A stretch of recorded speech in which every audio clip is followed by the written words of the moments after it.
como preámbulo muy breve, para contextualizar el tema, lo primero que me gustaría plantear es que nosotros hemos sido instruidos, hemos sido formados, nos capacitaron dos relevantes voluntarios que trabajan día a día con nosotros, y Roberto y Juan Luis. Roberto nos entregó todo lo que significa generar o preparar una reunión, una presentación. Nos entregó elementos súper importantes, cómo hacer un power, etcétera, cómo empezar a idearla, que cuestiones son súper vitales, muy importantes. Y por otra parte, Juan Luis nos mostró todo lo que significa una estructura de enseñanza-aprendizaje, una enseñanza académica, es decir, lo que significa la introducción, el desarrollo y la conclusión de una clase. Pero yo hablaba con Marcela, y después de nutrirme, digamos, de estas dos personas que entregaron tanta información, pensé que había una pata que estaba como faltante. Y la pata faltante, según yo, era que la relación con la audiencia, la relación con la gente con la cual nos estamos encontrando, estamos interactuando. Y en ese contexto armé un tema breve, pequeño, porque la idea es que conversemos harto, en lo cual vamos a abordar muchos puntos que tienen que ver directamente con la relación, y eso quiero colocar énfasis. Vamos a hablar de cómo nos relacionamos en esta comunidad que se construye cuando estamos en un aula, ya sea virtual o presencial. Y con el permiso de ustedes, voy a compartir pantalla.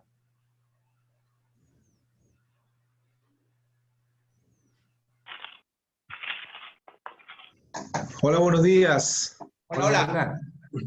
Hola. Buenos días.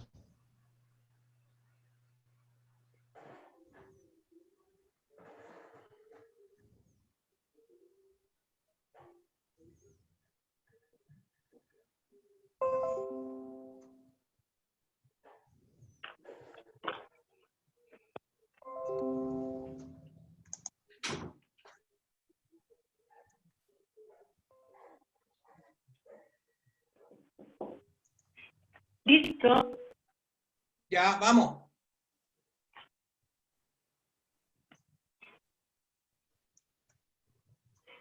Vamos a iniciar con un poco de deporte. No se escucha el video, Jaime. Ya vamos a hablar. Partió el deporte. Si ustedes ven, y tal cual lo dijo la Marceli, él es la incógnita de todos ustedes, no se escucha el video, no se escucha la música. Por lo tanto, lo que estamos viendo ahí es al relator o la relatora. Y nos están entregando conocimiento. Es decir, uno ve y vemos cómo se articula el movimiento de los brazos y el cuerpo, vemos cómo se trasladan de un lugar a otro, y podría pasar así la clase, y nosotros vamos a ir adquiriendo todo el movimiento que nos está señalando ahí. Eso es lo que cualquiera de nosotros dentro de nuestras áreas de expertise podríamos hacer, entregar conocimiento. Sin embargo, las expectativas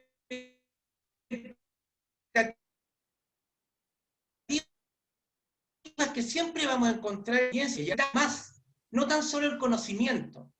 Entonces, ¿qué es lo que hacemos nosotros? Esto.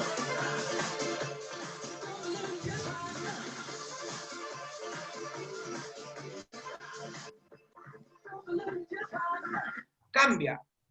O sea, el relator o la relatora lo que tiene que hacer fundamentalmente, previo a la entrega de conocimiento, es generar el ritmo, generar el compás, generar la pauta, generar la relación con la audiencia y, en definitiva, generar confianza. Y una vez que yo genere esto, genere todos estos elementos que ya empiezan a hacerme diferente de aquellos pares que saben o que tienen los mismos conocimientos que yo, es cuando yo empiezo a relacionarme con la audiencia.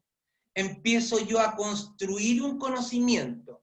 Y ese conocimiento me llevará a trabajar en un equipo, en una comunidad conformada por la audiencia y el relator o la relatora, y en definitiva yo tendré que asumir un liderazgo.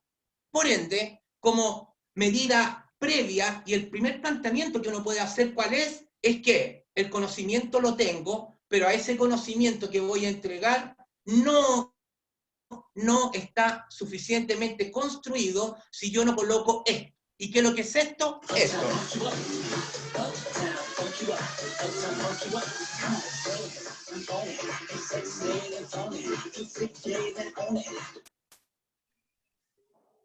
Pues bien, cuando nosotros estamos hablando de la relación entre audiencia y facilitador, tenemos que tomar una regla de oro. ¿Y cuál es la regla de oro?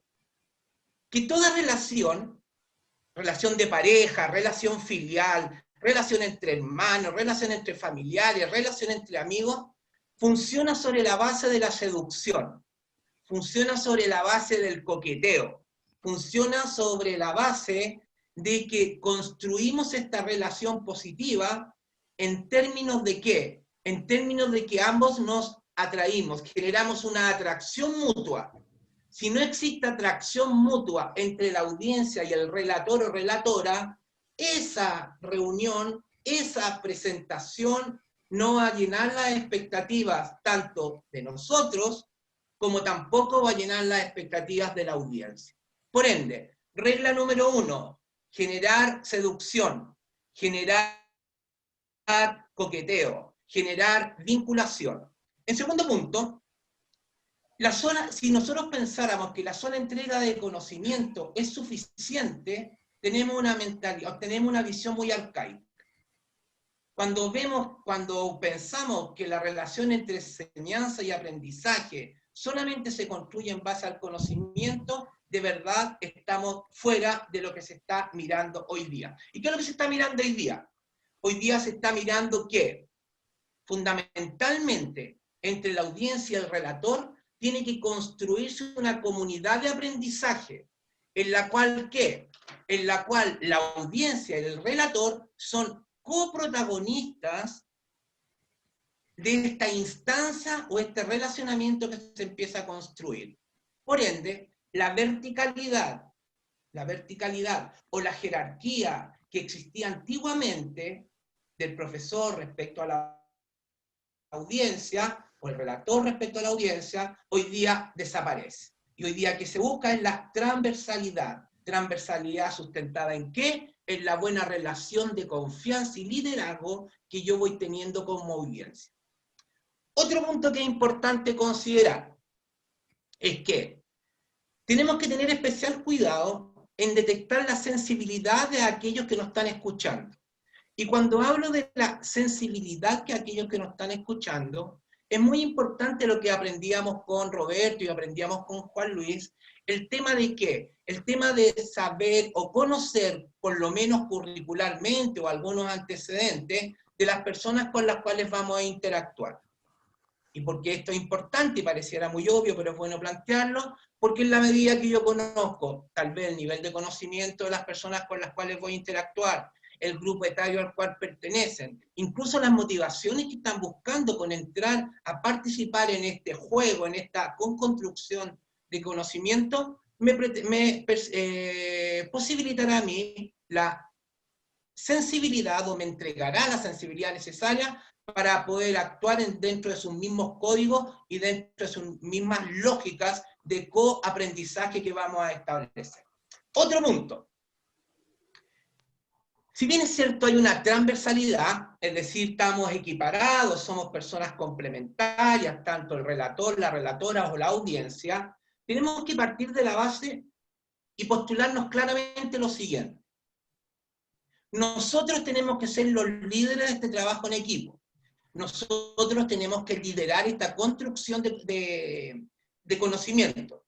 Por lo tanto, tenemos que tener conciencia que nosotros no vamos a ser nunca jamás objetivos en los planteamientos que estamos señalando. Porque desde la vereda empírica, de la vereda teórica de la cual nosotros tenemos nuestros conocimientos, siempre, consciente o inconscientemente, vamos a tratar de instalar nuestra visión. Pero ¿qué es lo que ocurre? Cuando nosotros estamos instalando nuestra visión, estamos instalando nuestros conocimientos, ahí aparece el concepto de la sensibilidad respecto a las realidades que está construyendo la audiencia en torno a los elementos del conocimiento que nosotros estamos entregando.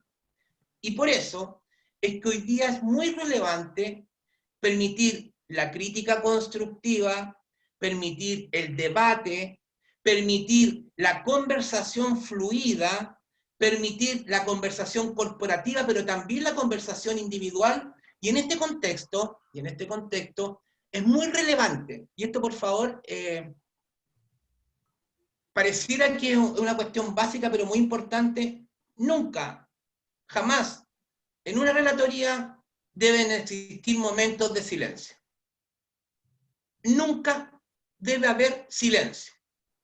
Siempre tiene que haber interacción, contacto, comunicación. Cuando nosotros empezamos a entrar en la esfera del silencio, por ejemplo, ¿alguna pregunta?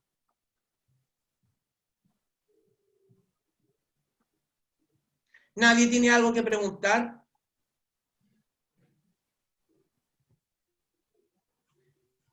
El silencio empieza a inhibir la relación.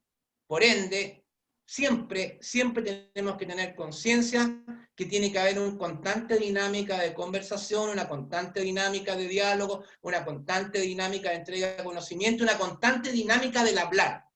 Tenemos que hablar, tenemos que construir. El silencio no es permitido en una relatoria. Otro punto. Todos los conocimientos que nosotros entregamos, y mira lo que voy a decir, una cuestión muy que voy a traspasar la línea. Diría yo que absolutamente todos están en Internet. Lo que se diga está en Internet, y nuestra audiencia lo sabe. Por lo tanto, ¿qué sentido tiene estar con un grupo de personas conversando algo que está ahí, está puesto, fácil de acceder a él, nutrirse o profundizar más en ese conocimiento? Es la gran pregunta que podríamos hacernos. Entonces, ¿qué es lo que hago yo como relator? Si estoy entregando conocimiento que perfectamente con un clic, estas personas que están aquí conmigo podrían recibirla. El tema pasa por lo siguiente, porque el exceso de información que hoy día existe y que lo tenemos todos nosotros, el relator o la relatora como líder es la encargado de canalizarlo. Por lo que, ¿qué es lo que ocurre? Cuando nosotros generamos una conversación, generamos una reunión, un trabajo en equipo con nuestras audiencias, lo primordial, ¿qué es lo que es? Es el análisis, es el debate sobre la base de un tema que estamos abordando. Pero fundamentalmente tenemos que construir, coparticipar y en definitiva que ese conocimiento resulte una sinergia entre la audiencia y el relator, que en definitiva es un todo. Otro punto. No podemos arrotar a nuestra audiencia con información. No podemos saturar a nuestra audiencia con información. Independiente de la cantidad de conocimientos que tengamos. Independiente de la cantidad y calidad de los conocimientos que tengamos. Y ahí tenemos que tener la suficiente sapiencia y tenemos que tener la suficiente capacidad para saber filtrar la calidad del conocimiento que vamos a entregar de acuerdo a la audiencia con la cual vamos a interactuar, y una cuestión súper relevante, la cantidad. Y cuando hablo de cantidad, ¿por qué es importante? Porque tenemos que considerar que la dinámica de una relatoría se sustenta en un gran porcentaje en los aportes que hacen las personas que nos están escuchando, más que en el aporte que nosotros o el tiempo que estamos disponiendo nosotros para entregar información. Por ende, y recojo lo que decía Juan Luis cuando hablábamos de los tiempos y la forma de preparar, digamos, una presentación y acotar los tiempos, estos elementos son sumamente relevantes. En términos generales, y aquí no se trata de tirar estadísticas, nada, sino que en términos generales se dice que una imagen de un Power debería más o menos funcionar de acuerdo a lo que nosotros podemos, de 5 a 8 minutos. Nos duraría una imagen, ahí en pantalla, o si tuviéramos una clase presencial en el exhibidor, digamos. Por lo tanto, eso tenemos que considerarlo. ¿Por qué? Porque puede ayudarse la dinámica, que al final nos falta tiempo y empezamos a apurar, y eso la audiencia lo detecta. Cuando estamos en una aula virtual, tenemos que entender que los cubículos de aprendizaje, la habitabilidad de las personas que están con nosotros en esta aula virtual, están cada uno de ellos o ellas en hábitats diferentes. Por lo tanto, tenemos que saber que se nos hace sumamente más complejo poder generar liderazgo y poder generar comunicación o interacción con la audiencia. Porque si bien es cierto, estamos tecnológicamente en una pantalla, presencialmente cada uno de nosotros está en una instancia diferente, sometido a diferentes elementos distractores y sometido a diferentes enemigos del aprendizaje. Por lo que es sumamente importante y relevante que nosotros como relator o relatora estemos en una constante comunicación individual con las personas que están trabajando en este equipo, que estemos en una constante relación individual con las personas que están siendo partícipes de la gestión del conocimiento que estamos desarrollando. ¿Por qué? Porque en definitiva, el conocimiento hoy día no es lineal, es circular. Por lo tanto, cuando tenemos un conocimiento circular, de una u otra manera siempre nos vamos a ir topando con los temas que vamos a ir abordando. Y por ende, cuando nos vamos topando con los temas que vamos abordando, es que estamos dando más espacios a las personas para que podamos interactuar. ¿Cuál es el otro elemento importante que tenemos que considerar? Que las personas que están en esa audiencia también quieren interactuar. Por ende, los espacios en los cuales nosotros tenemos que generar para que ellos también interactúen o ellas interactúen, también tienen que ser considerados cuando vamos a programar el tiempo. ¿Qué más podríamos conversar? Y podría señalarles que la relatoría no es un continuo, no es un continuo lineal. La relatoría funciona por momentos. Por momentos. Y cuando hablo de momentos, estoy excluyendo incluso el momento del break o el momento del descanso. ¿Y qué se refiere que la relatoría funciona por momentos? Funciona que en la misma línea, en el mismo momento que yo estoy dando mi relatoría, debo hacer descanso activo.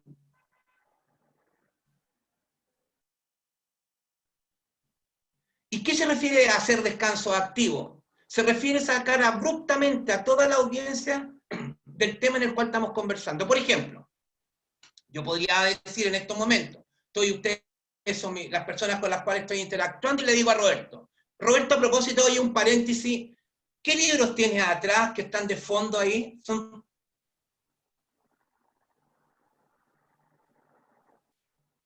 ¿Quieres que te conteste? Sí, me parece que se ve una amplia biblioteca ahí. Se dividen en dos grupos, los que he leído y los que alguna vez voy a leer. ¿Y tienen alguna tendencia específica o no? ¿Algún tema que abordan todos? Sí, varios temas que me interesan a mí, pero son varios temas. Evolución de la especie. Ah, mira, qué interesante. Interesante. Siempre la lectura a uno lo hace crecer. Bueno, volvamos al tema. Estamos trabajando en este contexto de las audiencias y vamos a pasar a otro elemento. Lo que hice yo con Roberto es un descanso activo. Y permite que inconscientemente la gente se va un poco del tema que estamos abordando. Y nuevamente lo retomo. Pero ¿qué es lo que pasa? Mentalmente hay un descanso. Ahí salimos un poco. O sea, no necesariamente, a lo que voy, no necesariamente nosotros tenemos que parar la clase para hacer descansar a las personas. O no necesariamente tenemos que parar lo que estamos hablando en términos ya, paremos 10 minutos para que descansen. No es necesario. Únicamente. Puedo perfectamente con descanso activo seguir la secuencia, mantener a la gente interesada y proseguir con la información que quiero desarrollar. Pues bien, dicho todo esto, hay tres elementos que son súper importantes cuando nosotros estamos dando una presentación. ¿Y cuáles son? Que la presentación o relatoría tiene que ser pensada, significa que nosotros tenemos que saber la real significancia que el tema que voy a abordar tiene para la audiencia y tiene para mí. Tiene que ser precisa, significa que nunca podemos permitir que haya un exceso o saturación informativa. ¿Por qué? Porque eso evidentemente va a dañar la relación o el entendimiento o la importancia o la expectativa que la audiencia le va a dar al tema. Y finalmente, la audiencia tiene que, la relatoría también tiene que ser potente. ¿Qué significa que sea potente? Que genere un impacto, que genere una motivación, que satisfaga las expectativas planteadas. Y mucho más potente es si supera las expectativas que se han planteado la audiencia con las cuales estoy interactuando. En el fondo, ¿qué es lo que busco? Busco que esta construcción, este trabajo en equipo, todos los integrantes en los cuales está inserto el relator o la relatora, hayan quedado satisfechos de la gestión que hemos desarrollado. Pero, llegamos al momento de la verdad. Todo lo que nos enseñó Roberto, todo lo que nos enseñó Juan Luis, y todo lo que hemos conversado previo a esto, es para esto. Cuando estamos frente a la audiencia.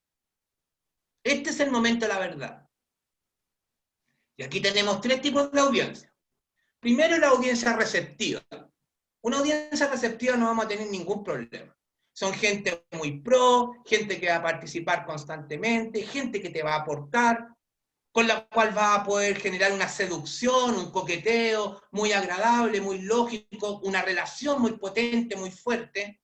Por lo tanto, lo más probable es que esa presentación, esa relatoría va a ser absolutamente significativa para todos y va a ser, pero fabulosa. O sea, todo el mundo la va a encontrar buena, tú te vas a sentir satisfecho con lo que hiciste. Pero también hay otro tipo de audiencia, que son audiencias resistentes, que son las audiencias que ya no te aceptan lo que dices, que son audiencias que vienen con una predisposición frente al relator o frente al tema que se va a plantear, y es ahí donde se nos empieza a complejizar el tema. Tal vez ya no vamos a tener las personas que interactúan en la manera que a nosotros nos gustaría que interactúen, sino que vamos a tener personas que fundamentalmente en un momento determinado están buscando ¿qué?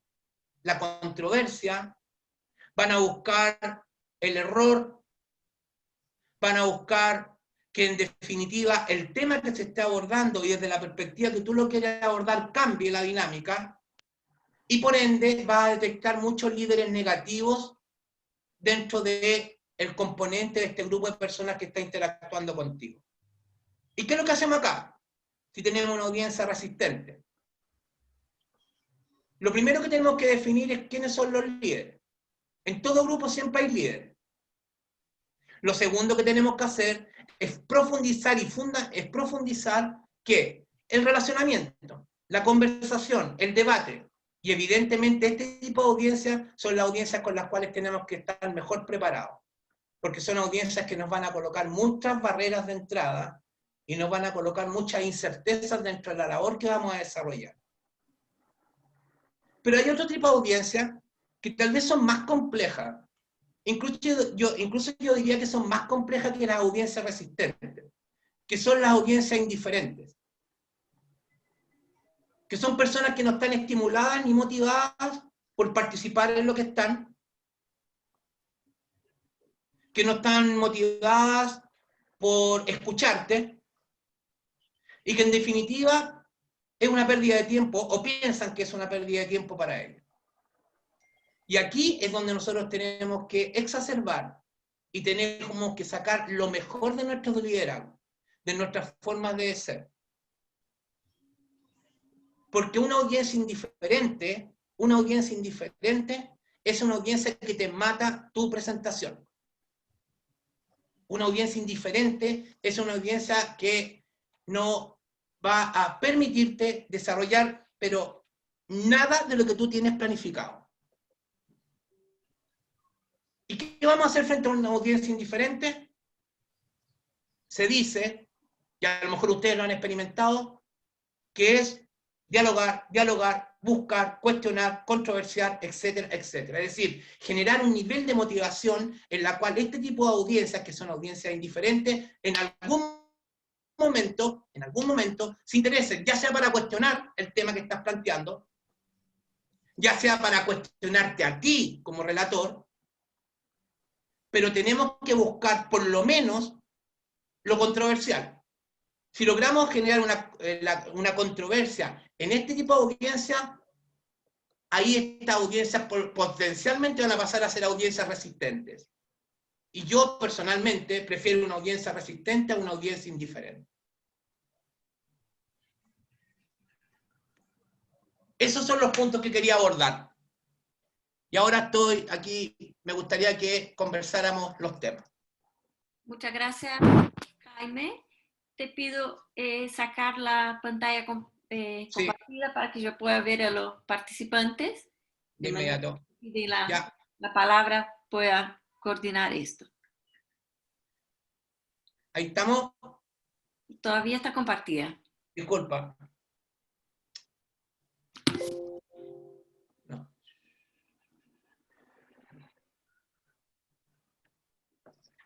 ¿Ahora sí? Sí. Sergio, con la palabra, luego Tomás. Jaime, muy buena como siempre tu presentación, muy interesante. Te quería hacer una pregunta sobre el último tema que estabas planteando. ¿Qué pasa cuando tienes una audiencia que no es propiamente definible, sino que a lo mejor tienes un tercio muy receptivo y que quiere avanzar y que está súper entretenido, un tercio indiferente y un tercio resistente, que no está ni ahí con lo que... Entonces, eso me ha pasado en universidades y cosas así. Entonces, es difícil manejar porque hay un grupo que está muy entero, otro que le da lo mismo y otro que está... Entonces, ¿cómo puede? Porque no siempre el 100% de la audiencia es igual, digamos. Sí. Mira, bueno, por eso decía yo que a todos nosotros nos ha pasado en algún momento. Ahora te digo, ¿qué es lo que hago yo? Porque evidentemente en esto no hay como receta. Empiezo a generar diálogo entre los diferentes receptores. Por ejemplo, supongamos que aquí estamos en un problema que hay personas que están interesadas, personas que no, qué sé yo. Entonces yo te digo a ti, tú eres una persona que está interesada en el tema. Sergio, ¿qué te parece lo que acabo de decir? Bueno, yo, Y tú, Jacobo, ¿quién está dentro de los resistentes? Lo más probable es que va a cuestionar. ¿Qué es lo que produce ahí? Produce de inmediato un ambiente de conexión. Se produce, independiente que estemos en una situación controversial, pero tú generas un nuevo dinamismo a la audiencia, genera un nuevo dinamismo en la relatoría que estás haciendo. Es súper importante que cuando tú empiezas, y me parece muy pertinente lo que dices, cuando estás empezando, recién estamos aquí, recién yo lo estoy conociendo, empezar a detectar quiénes van a ser o son potencialmente líderes, que pueden llevar la comunicación, pueden llevar la conversación. Y con ello empieza a trabajar. Eso es lo que te podría dar desde lo empírico. Perfecto, gracias. Tomás. Bueno, la verdad que es muy parecido a lo que preguntaban recién, Sergio. Era con respecto a, es que tuve una interrupción, era con respecto a la audiencia resistente. Pero ya tengo la idea de que es promover el diálogo, buscar cómo las personas expresen algo, y de ahí empezar a trabajar con ellos, según lo que entendí recién. Sí, sí. Bueno, yo cuando recién empecé con este tema, tuve una experiencia muy desafortunada y les voy a, súper pequeñito, estaba hablando sobre lo así, y no es política por si acaso, por favor, sino que es una experiencia académica. Estaba hablando sobre el tema del manejo de mercado y la segmentación que hay en los diferentes mercados del mundo y cómo se manejan las transacciones en mercado. Y de repente un señor, una casa presencial, me dice a mí, yo no estoy de acuerdo con que usted hable esto, porque esto es capitalismo puro, y el señor tenía una visión absolutamente contraria. Yo estaba empezando, me cortó la clase y me retiré de la clase. No supe qué hacer, porque me sacó totalmente de un tema que yo jamás hubiera pensado que lo que estaba hablando se iba a ver desde esa perspectiva. Yo era un cabro, estaba recién como metiéndome en el cuento, qué sé yo. Pero se los doy como experiencia porque así uno va aprendiendo. Entonces, ¿Qué harías hoy, Jaime, en este caso? Hoy lo que él plantea se lo hubiera tirado a la audiencia. Si tú me dices eso, te hubiera dicho, mira, interesante lo que tú planteas. Sergio, cuéntame, ¿qué opinas de lo que está diciendo Irene? Y yo me hubiera tomado palco. No sé si me explico. Sí. Y genero el debate. tomo palco y después retomo el tema yo. Eso hubiera hecho ahora con la experiencia que tengo ahora, pero en ese tiempo me fui de la sala.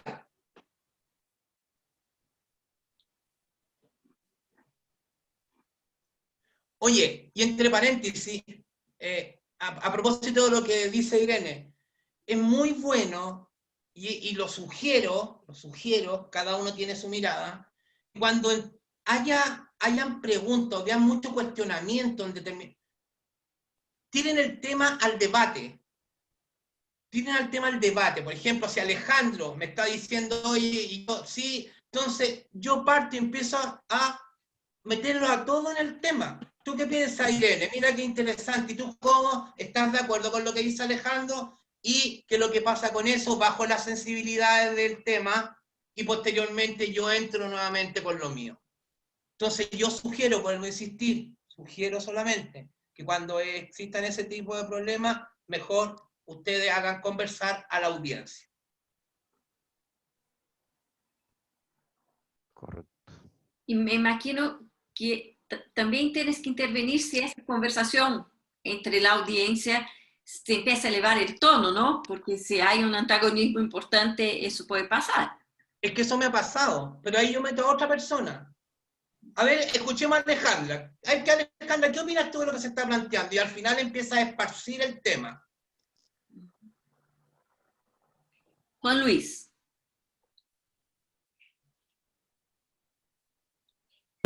Gracias, Jaime. La verdad que bien interesante porque viene un poquito a hacer esta continuación de lo que hemos estado preocupados desde la Fundación, de ir generando o instalando algunas competencias que nos permitan reforzar nuestra capacidad de relator. La verdad se agradece, y se agradece también que de diferentes puntos de vista. Tú planteaste al principio que costaba mucho que el relator sea objetivo, o sea, que él realmente demuestre objetividad. Y también ahora tú, con tu ejemplo, tú insistes un poco en el tema de la mediación del relator. O sea, cómo el relator tiene que ser un mediador en este concepto de generar una comunidad. ¿Y no creéis que de repente los alumnos te piden a ti un poquito tu opinión? Porque tal como te insistía Irene, tú en este tema de que cuando tú empiezas frente a esta audiencia, que de repente algunos no están de acuerdo o generan, yo sé, cuesta mantener, digamos, este rol de mediador. ¿Y por qué te lo pregunto ahora? Porque resulta que cambió el escenario. Cuando estábamos presencialmente era más fácil mediar, porque tú te movías, digamos, dentro del espacio presencialmente. Ahora, cuando tenemos la tecnología de por medio y está esta tremenda, digamos, plataforma que a veces nos apriete, ¿cómo lo ves tú? O sea, cuesta ser mediador en este momento hoy día, en el escenario que estamos con la tecnología. Sí, mira, otra experiencia, un tema complejo en unas clases, no capacitación y relatoría, clase. Tema complejo se presenta, hice lo mismo, esa es la estrategia, la táctica, digamos. Oye, ¿qué opina? Y la pregunta fue directa, ¿pero usted qué dice, profe? Usted. Yo comparto, mira, yo recojo lo que dice Tomás por esta parte, también me parece interesante lo que dice Juan Luis, y en definitiva yo creo que podíamos entre todos llegar a un consenso, y chao, y vamos. Porque tampoco yo me puedo parar en un tema, yo estoy haciendo clases, o sea, yo tengo que continuar. Oye, ahí quedamos, entonces sigamos con el tema, se acabó. Mira, y otra cosa, a todos, por lo menos a mí me ha pasado, no sé si a ustedes, le han hecho preguntas que ustedes no saben, no saben la respuesta. Sí, sí. ¿Y qué es lo que hacen ahí? A ver, los pilla. A ver, por otro lado. Ya. ¿Cómo queda así, Tomás? A ver, Mientras tú piensas, se le alarga a otro. Ya. Sí, porque a mí me han hecho consultas que yo no sé. Y yo digo, mira, interesante la consulta. A ver, ¿qué opinas tú, Jacobo, de lo que está preguntando tu compañero? Mientras yo estoy generando un raciocinio y nutrirme, y en una de esas, una de las respuestas es la de verdad, y la tomo eso y la moldo un poco y la doy. Entonces, eso ya son cuestiones que uno va adquiriendo con la experiencia. Pero a todos, por lo menos a mí me ha pasado que me han hecho preguntas que no tengo idea. O sea, no sé. Y ahí, digamos, entra el debate. O la que he hecho a propósito de la tecnología, Juan Luis. Pero me preguntan a mí, a ver, Vean ustedes en su celular. Métanse a internet, a ver, busquen. Busquen la sigla XX sobre nivel 4, ya, ¿qué es lo que es? ¿Ya quién le encontró? Toma, cuéntame, ¿qué es lo que dice? No tiene que ver con la estandarización no sé de qué. Y ahí está la respuesta. ¿Qué les parece? ¿Qué opinan? ¿Está bien? Listo, y seguimos. O sea, por eso te decía, Juan Luis, que uno nunca pierde la objetividad. O sea, uno es líder, uno tiene que ir llevando la audiencia. Si bien es cierto, somos complementarios, pero uno es el que lleva, ahí está la música. Yo llevo el ritmo, llevo las pausas, llevo todo. Yo lo voy llevando. Y eso te lo va dando la experiencia. No sé si participan con ese planteamiento. Perdón, pero también a veces no es conveniente, Jaime, disculpa, Dale, dale. no es conveniente a veces, no es conveniente, Jaime, a veces, y me acuerdo con lo hemos hecho muchas veces, sabes que no tengo la información hoy día, la puedo buscar otro día, pero ser honesto también, decir, sabes que no tengo, no, porque a veces también es bueno que el alumno o la persona sepa de que tú no siempre tienes que saber todo. A veces en la honestidad, mira, sabes que no tengo esta respuesta, pero para la próxima clase me voy a preocupar, pero creo que también es una buena salida que se ha hecho y yo creo que es bueno, o sea, es bueno plantear con esa transparencia, o sea, y eso Sí. genera también una buena de la luz y dice, sí, el profe también es, porque no es que uno lo sabe todo. Sí, pero ahí tenemos que tener cuidado con el tipo de audiencia, porque una audiencia resistente te hace pebre con esa respuesta. Viste, el profe no tiene idea, le preguntamos y no sabe nada. Entonces, por eso, hay uno se maneja con la audiencia. O sea, por ejemplo, yo usualmente nunca he dicho no sé, si hago esto. Preguntemos, véalo el celular. No, porque yo digo, y si me toca y si la audiencia está como complicada y resistente, o si una de aquellos que está ahí presente, es bien, o sea, yo creo que es súper ético decir no sé, pero no sé si estratégicamente es bueno, eso no sé. Y si tengo la posibilidad de desvirtuar ese no sé, ¿por qué no utilizo esa técnica? Más. Y Bueno, luego, depende de la pregunta también. Si la pregunta es al centro de lo que se supone que tú deberías saber, mejor no ser tan honesto. Pero si es una cosa Exacto. lateral, Eso. Sí, de acuerdo. Comparto con Roberto. Claro, o sea, si te preguntan algo que se supone que lo sabes, haciendo una clase de álgebra y no te sabes el teorema de... Claro, y te No fuiste, no la tení, no te llega, ¿qué haces? Podéis decirle, no sé, no puedes, o sea, usa esta táctica. Vamos, a ver, comentémosla, a ver qué dices tú, vamos. Tomás, ¿tenías una pregunta? Si Sí, no, era más bien después un Francisco. aporte a lo que estaba diciendo Jaime, que con la audiencia uno tiene que ser bastante interactivo, porque de repente también hay cosas que uno mira a las personas y me recuerdo la frase que nos dijo el profesor de metodología en la universidad. Ustedes se van a encontrar con los cuellos muy bien. Que tú miras a una persona y te asienta. Va súper bien. No tiene idea de qué está hablando, pero te mueve la cabeza que está súper bien. Sí. Y uno cree que lo está haciendo muy bien. Y mira así, y sí, es para que no me pregunte, yo estoy hablando con usted. Entonces, creo que hacer eso No, en tampoco. absoluto. Oye, lo otro que me gustaría también plantear es el tema que yo no soy partícipe de las preguntas abiertas, porque la pregunta abierta te lleva a el silencio. Cuando uno tiene que preguntar Tomás, ¿qué opinas? Hernán, dime, cuéntame, Sergio, ¿tú estás de acuerdo, Patricia? ¿Por qué? Porque eso te lleva a generar concentración y te genera estar pendiente de lo que tú estás hablando. Porque nadie quiere aparecer sin saber nada, no tener opinión respecto al tema. Por lo tanto, con eso te asegura que te están escuchando, al menos. Francisco tenía una pregunta.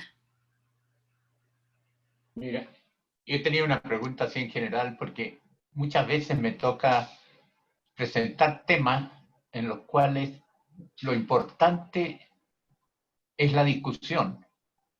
es hacer a la gente pensar y que reaccione conmigo, con otros, etcétera, etcétera, y llegar a una cierta conclusión. Cosas en que en realidad no hay una verdad absoluta, Sí. sino que hay una verdad que cada uno tiene que desarrollar.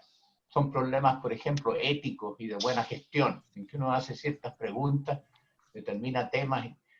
O sea, a lo que más le temo es a la falta de controversia. Sí. Porque justamente de lo que se trata es de que la gente avance en esta controversia y llegue a ciertas conclusiones. ¿Te has encontrado con temas así? Sí, y de hecho, mi alma mater, si puedo darle ese nombre de cómo yo funciono en relatoría, en clase, en todo el tema, es precisamente la lógica o el planteamiento que tú haces. Mis exposiciones todos van a lo controversial, que eso no significa golpearse, sino que controversial en el sentido de tirar temas que lleven al debate, lleven a la conversación, y a partir de ahí voy construyendo. Esa es la lógica que yo siempre aplico. Mira que soy radical, siempre aplico en toda la relatoría o capacitaciones que yo hago, siempre. Así que comparto contigo totalmente. O sea, eso solamente estoy interviniendo así como, como participante acá. Si la audiencia es muy pasiva, ¿no? Indiferente, ahí se te hace difícil generar este clima. Sí, se hace difícil, pero para superar eso tienes que hacer el diálogo directo. Ahí voy yo. Washington, ¿tú qué opinas de lo que estamos planteando? O le digo a Jacobo, y Jacobo no quiere hablar, pero indico a otro. Y eso es lo que tú estás planteando y siempre y ha pasado, Irene. Pasa también, siempre. Mira, yo trabajo en ventas y siempre trabajé en ventas. Y en una oportunidad recibí un correo y me pareció interesante y saqué copias. Era la diferencia de los países ricos y los países pobres. Entonces saqué como 50 copias y las fui a entregar al centro de la ciudad. Entregaba a una persona y observaba qué pasaba con eso.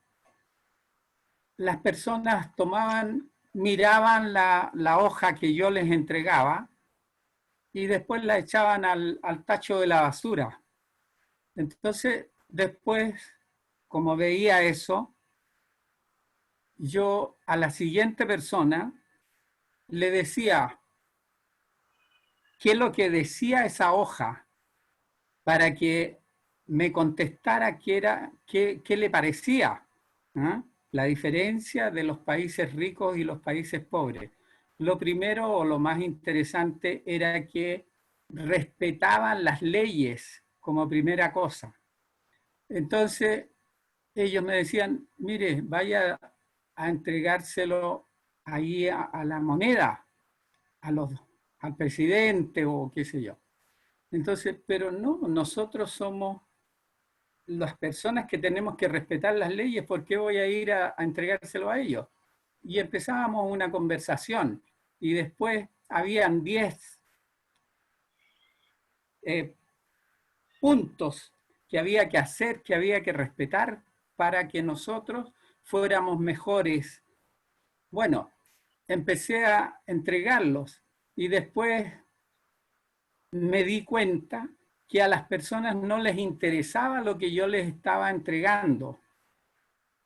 Empecé, por supuesto, a darle más información. Algunos lo recibían, me lo agradecían y lo guardaban. Pero es muy difícil ir dando esa información y que la gente lo reciba y lo reciba de buena forma. Sí. Lamentablemente, muchas veces empecé a entregarle a los amigos y que lo mandaran, porque yo lo recibía por internet, eso, la diferencia de los países ricos y los países pobres. Entonces, hay muchas cosas que yo recibo, que yo hago resúmenes de libros y los trato de entregar. Y yo llevo más de 50 años o 60 años estudiando ventas. Estudié ventas en un comercial y después estudié ventas en la universidad. Y eso ha hecho que yo me interesara por esta fundación más, para tratar de ayudar en lo que yo sé. He hecho clases ni he estado en otros países, salvo los premios que yo me ganaba y me premiaban en otros países, ¿no? Como viajes. Pero esto lo encuentro interesantísimo.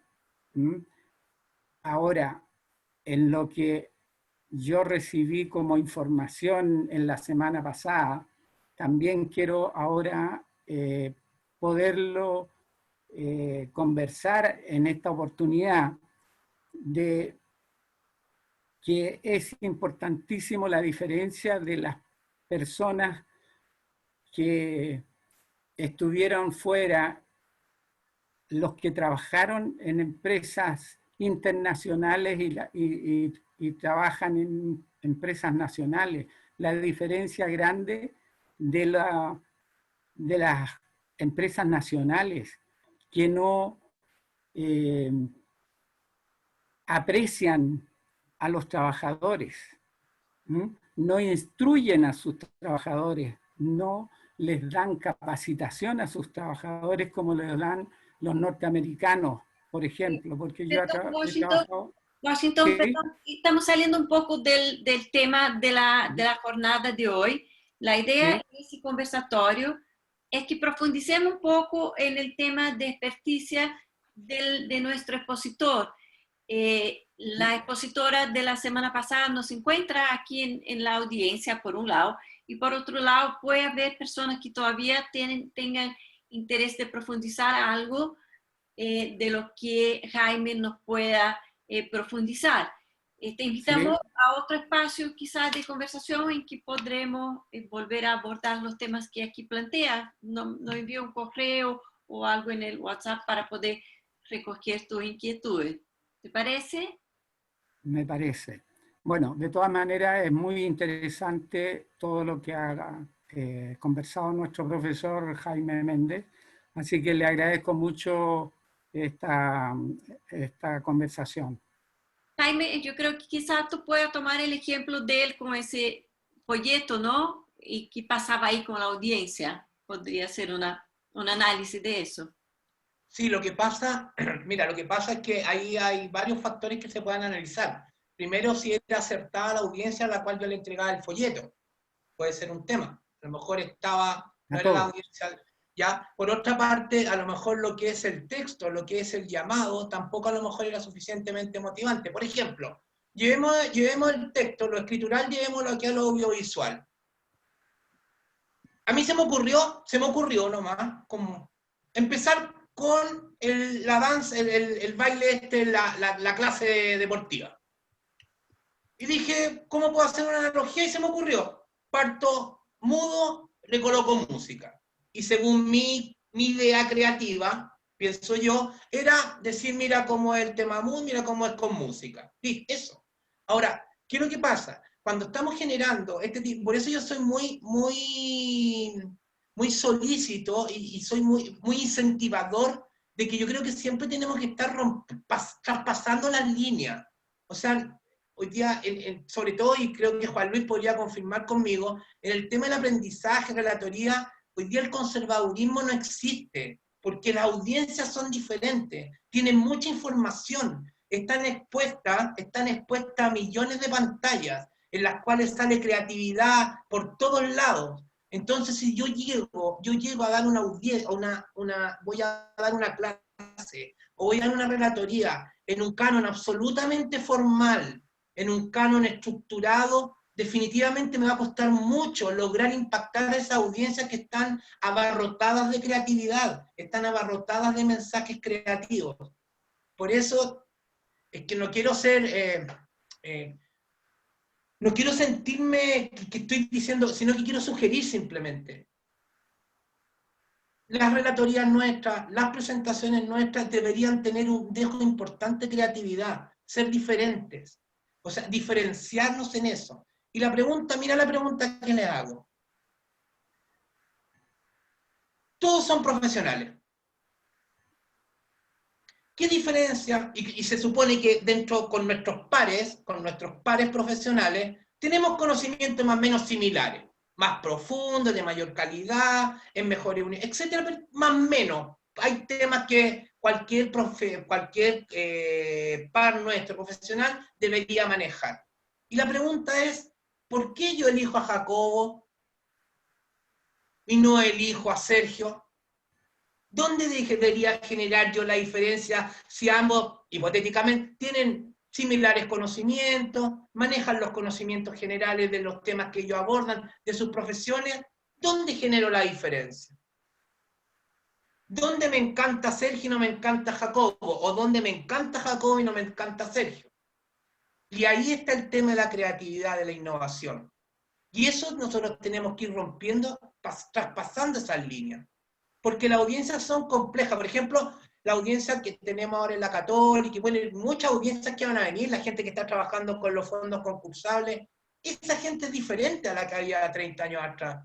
Esa gente está informada, está expuesta a pantallas, tiene el celular. Si yo digo que el dólar vale tanto, él ticlea el celular y me va a decir mentira, el dólar no vale lo que dice usted, vale otra cosa en el momento, el segundo. Entonces, esa gran cantidad de información hoy día, nosotros tenemos que contrarrestarla ¿con qué? Aprovecharla y contrarrestarla con creatividad.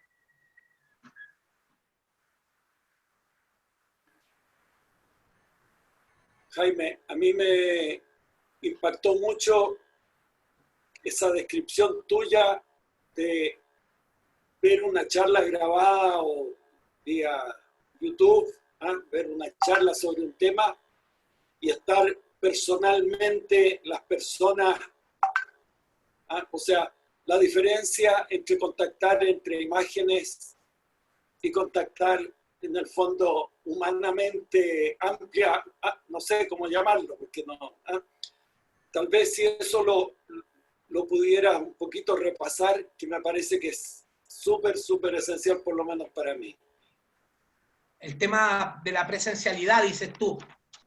Sí. Sí, mira, la diferencia que hay, ahí también se nos presenta un alto nivel de barreras de entrada para hacer una buena relatoría, un trabajo nuestro. Es que la habitabilidad de las personas con las cuales interactuamos son totalmente diferentes. Por lo tanto, cuando hay una habitabilidad, mira lo complejo. Estamos en habitabilidades diferentes, pero somos corporativos en una misma aula virtual. Por lo tanto, la lógica que indicaría, mira, y es una lógica muy ilógica, por favor entienda este concepto, que yo tendría, ¿en qué me baso? ¿En el aula virtual o empiezo a prospectar en qué lugares están las personas que me están escuchando?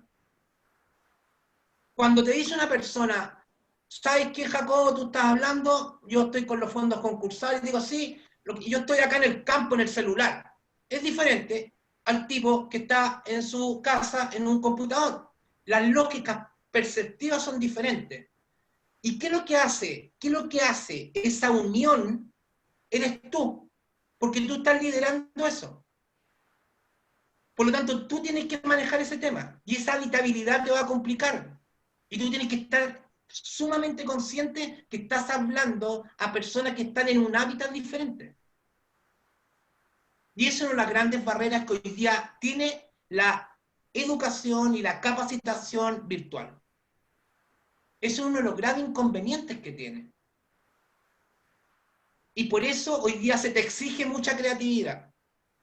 Se te exige colocar buena música, se te exige colocar buen ritmo, se te exige colocar buenos pasos, buen sonido, se te exige todo eso. Vuelvo al inicio de esta conversación. Es bueno el tutorial ese de baile, música, ejercicio, es bueno, mudo, conocimiento, pero no te motiva. ¿Qué es lo que colocas tú, Jacob? Colocas la música, colocas el compás, colocas el ritmo. Por lo tanto, tú eres el encargado de mover a esa masa tan divergente que hay en diferentes hábitats. Disculpa, Jacob, que te tome como ejemplo, es que está justo en el centro.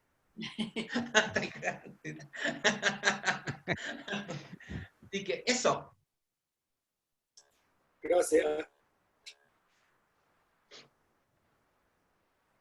Raimundo, con la palabra.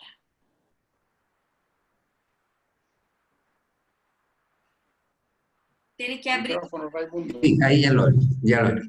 Sabes, Jaime, primero que nada te agradezco mucho todo lo que has dicho. Sé que me sirve mucho porque me doy cuenta que 1000 veces caigo en hablar lo que yo quiero, lo que considero muy importante y trato de transmitirle a los otros que esto que yo voy a decir o estoy diciendo es muy importante. No sé si a los demás les pasa, pero no a los demás, o al menos no a todos los demás les parece tan interesante. Y si bueno, si uno está hablando con gente adulta como nosotros, puede haber un cierto nivel de reacción a lo que se dice. Si estás hablando con los nietos, a algunos les interesará, o para otros uno llega a ser un viejo latero, ¿te fijas? Entonces, es sumamente importante lo que tú has dicho. Entonces, te diría, tengo que seguirlo madurando porque tengo mucho que modificar en mi forma de presentar lo que para mí es importante, sin tener presente si es importante para los otros o si es importante para mí, cómo lograr para que ellos se motiven con el tema antes de yo contar mi cuento. Entonces, por eso te agradezco mucho, Jaime. Ya.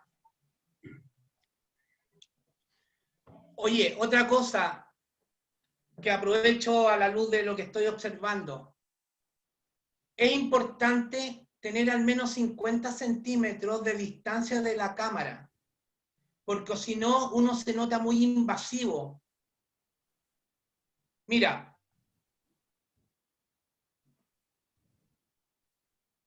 ¿Dónde eres mejor recepcionado? ¿En qué contexto? ¿Ahí o ahí? ¿Dónde te ves más cercano? Ahora. Más alejado, ¿no? Pero 50 centímetros. Sí, eso. Eso ténganlo claro. Así, disculpa, no lo tengan claro, sino que sugerencia. O sea, y además que cuando tú estás más alejado de la cámara, y esto ya es un manejo audiovisual, te permite kinésicamente profundizar o potenciar más tu mensaje, te permite jugar con las manos. Mira, ustedes, mira lo que les voy a decir. ¿Se acuerdan del lago? Sin hacer política, nada. Ya, entonces, ¿qué es lo que ocurre? Ahí tú te manejas, porque si estás así, no puedes, te complica. Por lo tanto, por lo menos 50 centímetros te va a permitir conversar, exponer, manejar tus manos, etc. Esto es lo peor.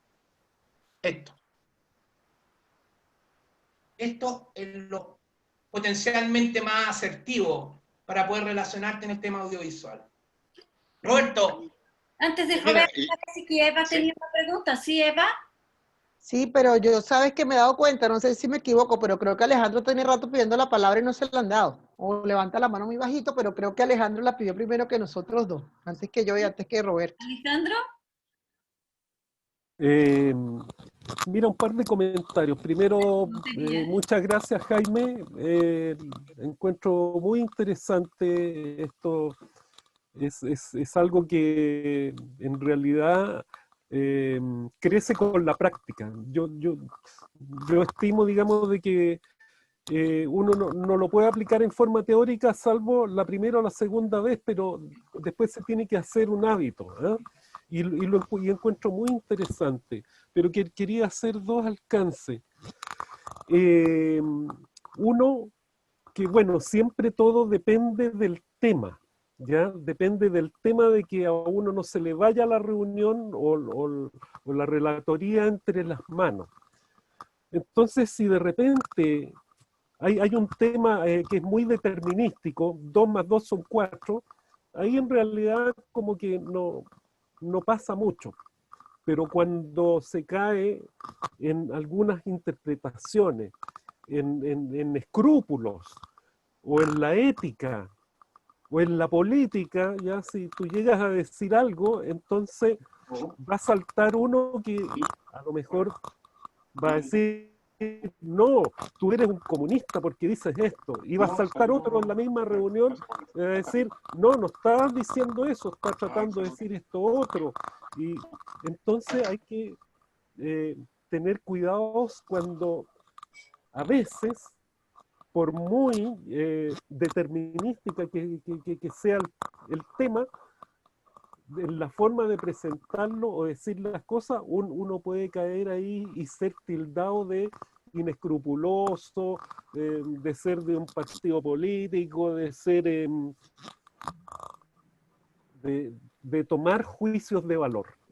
Pero ante eso mismo, fíjate, a mí me interesó mucho lo que decía Washington y quiero ligar el tema ventas con esta relatoría, porque ¿qué es lo que sucede? Y yo una vez también lo escuché de un amigo que era muy dedicado también al tema venta. Cuando uno hace una relatoría, y sobre todo para una audiencia que no se conoce, una audiencia nueva, en realidad uno está vendiendo el tema también. Y no solamente el tema, uno se está vendiendo a sí mismo. Tú vendes tu imagen dependiendo de la forma que lo presentes. ¿Ya? Porque un mismo tema presentado por una persona puede llegar distinto o ser más asertivo presentado por otra. Y sobre todo cuando uno presenta o representa a una compañía, una corporación, en este caso, por ejemplo, a una fundación, y uno hace una relatoría, uno también está vendiendo la fundación, ¿eh? O sea, para que los demás, los que son lejanos a la fundación, se interesen. Entonces, ese es un tema también muy, que yo encuentro que va muy ligado, digamos, con el tema venta. Y claro, si tú das una charla, ¿ya?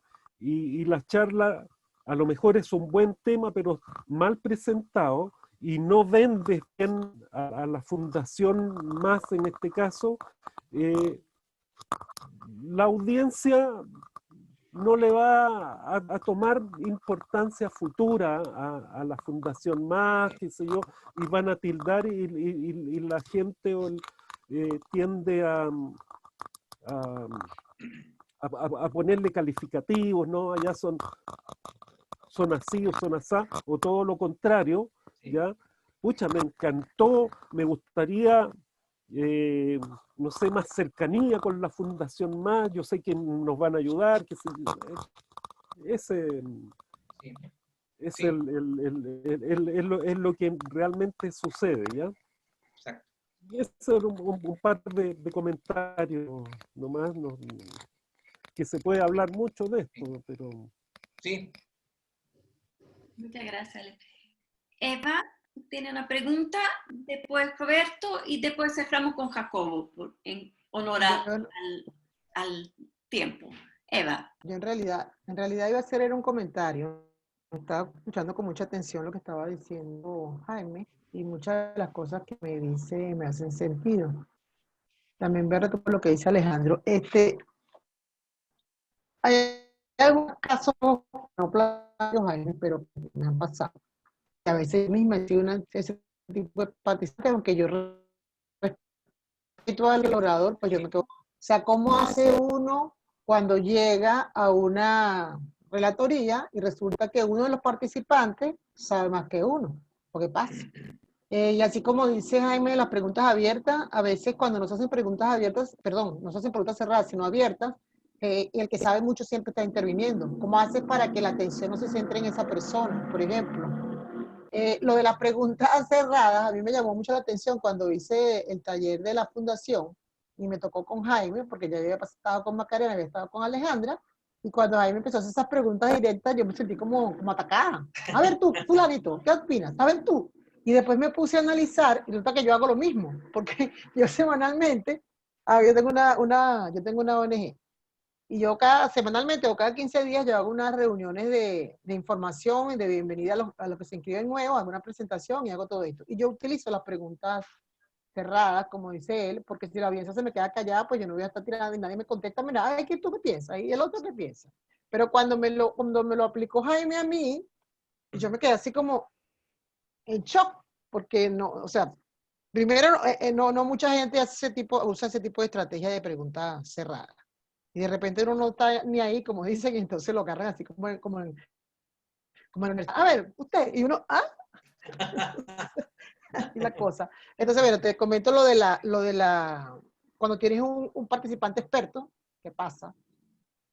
Y lo de la pregunta cerrada. Y la otra cosa que quería comentar con relación a lo que dice Alejandro, es que yo me he dado cuenta que en Chile, en Venezuela no se habla de derecha y de izquierda. Allá es como muy genérica la cuestión. No hay esa polarización, esa determinación así como la hay aquí.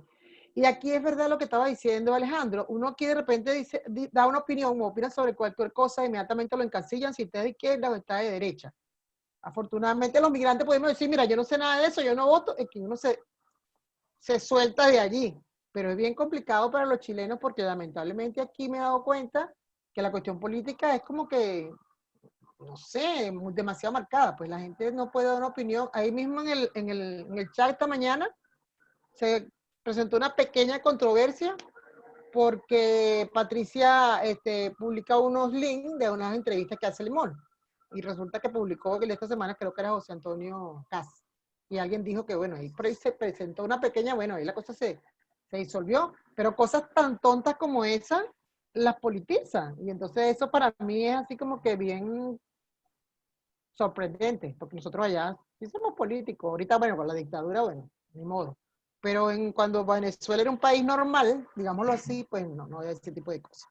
Eso es lo que quería comentar. Y por lo demás, me encantó la presentación. Muchas gracias. Si no tiene ningún comentario, Roberto. Quería primero agradecerle a Jaime, muy interesante, muy complementario de lo que hemos hecho anteriormente. Y a modo de pregunta, contar una experiencia que yo he hecho clases durante muchos años y este año me tocó hacer por única vez clases por Zoom. Lo que más eché de menos fue el feedback de los alumnos. La mayor parte de los alumnos estaban con sus pantallas apagadas, ni siquiera les veía las caras. Y aunque estuvieran prendidas las pantallas, hay desfases de tiempo, el ritmo no es el mismo. Me sentí muy incómodo con eso. Entonces, un poco la pregunta es, ¿qué opinas tú de la irrupción ahí del Zoom en las clases o en la relación con la audiencia? Sí, bueno, es un tema complejo. Yo también experimento eso. Una barrera de ingreso a la confianza súper alta. Ahora, ¿cuál es el tema que yo aplico? Es que constantemente estoy preguntándole a ellos. Entonces, Roberto, supongamos, Roberto, que tú estás con pantalla. Roberto, ¿qué opinas de esto que estamos hablando? Roberto, no estás. A ver, veamos con Hernán. Hernán, cuéntame. Pero después de nuevo Roberto. Roberto, ¿tú qué opinas de...? Entonces voy precipitado. Ahí de verdad soy muy conativo con la gente que está... No es que me complique, lo que me complica es que aparezcan en términos fantasmales nomás. O sea, está ahí, pero no existe. Entonces, ese es el tema. Y yo creo que recogiendo lo que decía Eva y complementando lo que decía Alejandro, ¿sabes qué? Vuelvo a insistir, es lo que yo hago, que no significa que es una receta. Yo en toda la relatoría, en todas las capacitaciones, excepto cuando hago clases, yo llamo clase a un curso determinado que le hago clase en un establecimiento educacional específico o una institución. Yo hablo de relatoría y capacitaciones, en todas yo empiezo con les planteo dos temas. El primero, que todo lo que vamos a hablar aquí está en internet, todo. Y segundo, esto no es una clase. Aquí nos vamos a reunir, es una reunión entre un grupo de personas que nos gusta un tema y vamos a hablar sobre ese tema. Por lo tanto, lo que tenemos que hacer es una reunión de trabajo. Por favor, es una reunión. Sáquense de la cabeza que es charla, que es relatoría, que es capacitación. Esta es una reunión de trabajo entre personas que nos interesa un tema. Por lo tanto, me interesa mucho que ustedes me aporten, me enseñen cosas, y así yo voy a tratar de entregarles todos mis conocimientos para que creemos un gran conocimiento. Te lo juro que se genera la confianza de inmediato. Absolutamente. Gracias. Y Eva, te consta. Pareció Eva. Sí, claro. Ese enfoque de la reunión de trabajo me gusta ese enfoque. Eso, ¿te das cuenta? Entonces, lo voy a utilizar. Claro, cada uno tiene su técnica, pero esto me ha funcionado siempre. Y lo digo con mucha honestidad, no es que mienta que una reunión de trabajo, es que también en ese sentido me facilita la pega a mí. Me siento más relajado, no me siento el profe que tiene que saber todo, y por eso me doy esa licencia. A ver, Jacobo, me preguntaste algo que no... Eva, por ejemplo, decía esto, ¿y qué pasa si aparece una persona que sabe más que tú? Perfectamente puede aparecer.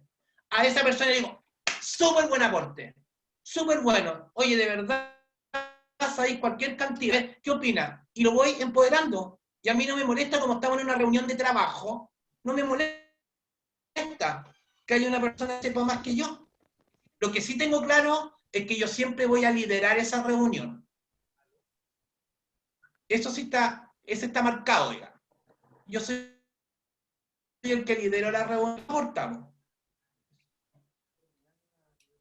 Bueno, vamos con Jacobo y la última pregunta de esta jornada, porque ya estamos en la hora. Jacobo, el micrófono. Jacobo, está sin sonido. Perdón. Más que una pregunta, quería consolidar, digamos, algunos conceptos que puso, digamos, Jaime sobre digamos, la mesa. En primer lugar, querido amigo Jaime, siempre estoy dispuesto a ser su modelo, incondicionalmente.